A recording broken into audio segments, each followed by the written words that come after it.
this is the Baltic Sea, and here we have what's called the Dead Vistula. The Dead Vistula was once the Vistula and it emptied out into the sea here, but in 1840 there was a storm, and so another entrance to the sea was found by the river, and at the end of the 19th century a canal was dug, which it's a very straight line.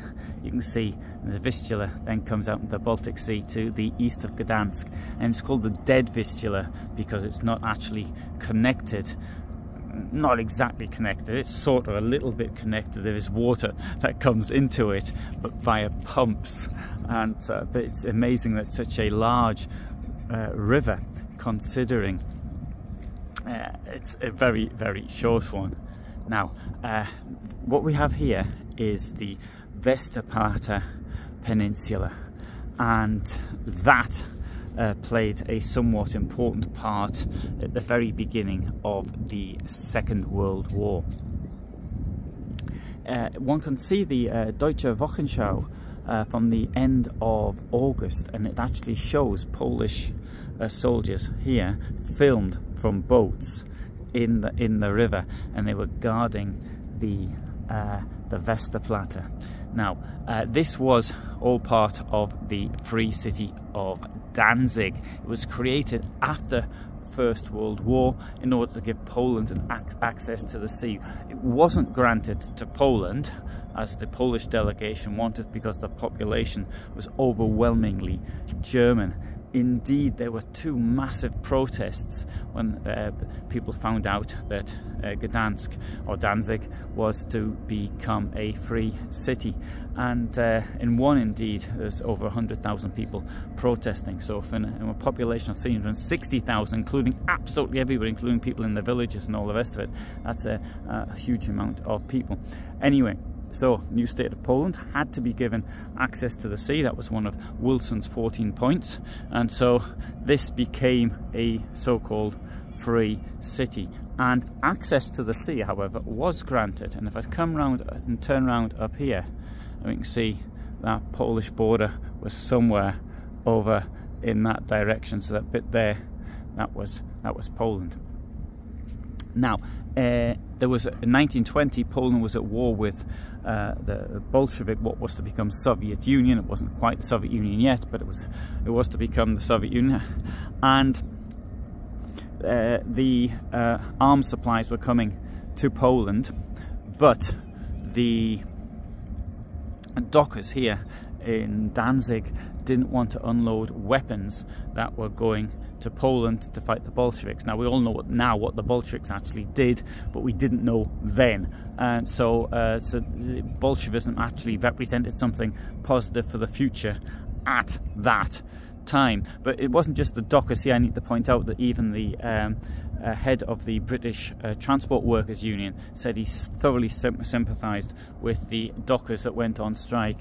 So the British and the French unloaded the weapons for the Poles, and to make sure something like this didn't happen again, an ammunition unloading facility was granted. This was still part of the Free City of Danzig. That means it's often said that this was granted to Poland. That is not true, and I got the original treaty out. It's available online for anybody to see on the site of the United Nations, and the treaties, you can see it, you can read it yourself in English and in French. So this was not granted to Poland. It was a lease was granted to Poland free of charge, and with no time limit. That's a terrible conditions, incidentally, if anybody's thinking of doing a lease, doing something like that. Normally, you give a lease, you put a minimum payment. It could be something symbolic. It could be €1 or $1 or whatever, but something symbolic. But not even that was done.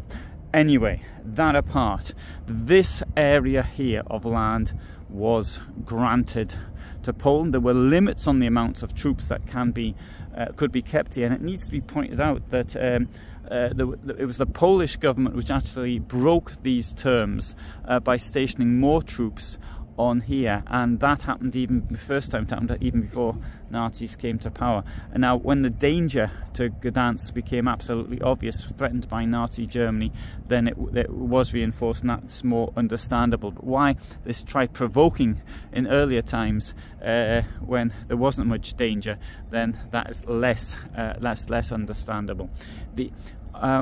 On the 24th or 25th of August 1939, the ship, the Schleswig-Holstein, had been the flagship of the German Navy in the interwar period. Reinhard Heydrich, when he was in the Navy, actually served on it as a training vessel in the 20s. That came here as a courtesy visit.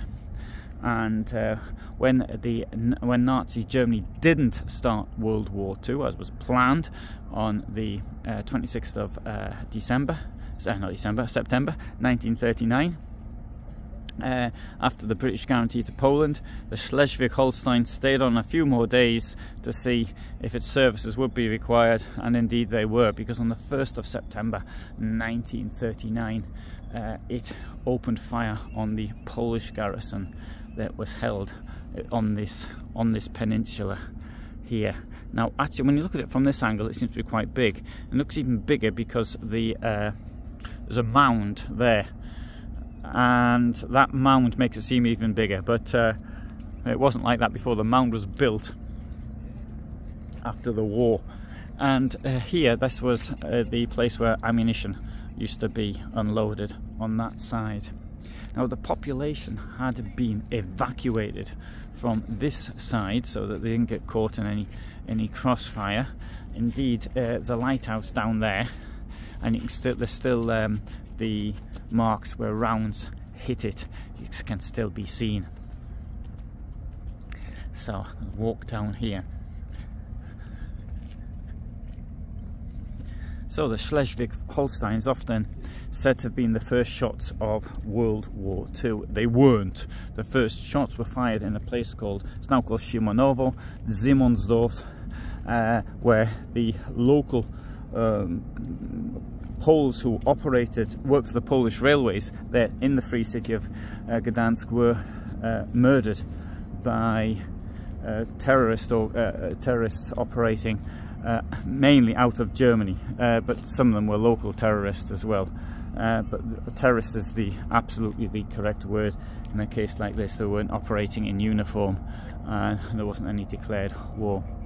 So in front there's Westerplatte, Schleswig-Holstein somewhere down there opened fire at the garrison here, and it held out for 7 days. Question, in my opinion, it should have been evacuated, but it wasn't. It's often portrayed in Poland as being a great victory, because it wasn't a great victory, because the troops who were here were lost, and they could have been deployed somewhere else more successfully. But all the same, it's incredibly brave. I mean, you've got it outnumbered by huge amounts, and they held on. There were, of course, German losses as well from the attackers. After it was captured, a sub-camp of Stutthof concentration camp was put here at Westerplatte. Initially, some of the people were kept in other internment camps, such as Neufahrwasser, which you can see another video I did on that, were used here to clean it up, after the battle. Battle clearance is somebody has to do it, and a concentration camp was actually built here also for works which were done on Westerplatte afterwards. In March 1945, this area was captured by the Soviet Union, and the Soviet Union stayed until, well, 1989, 1990. And this is what it looks like today. So we've got the port here, and port down there, and there's the entrance to the Baltic Sea.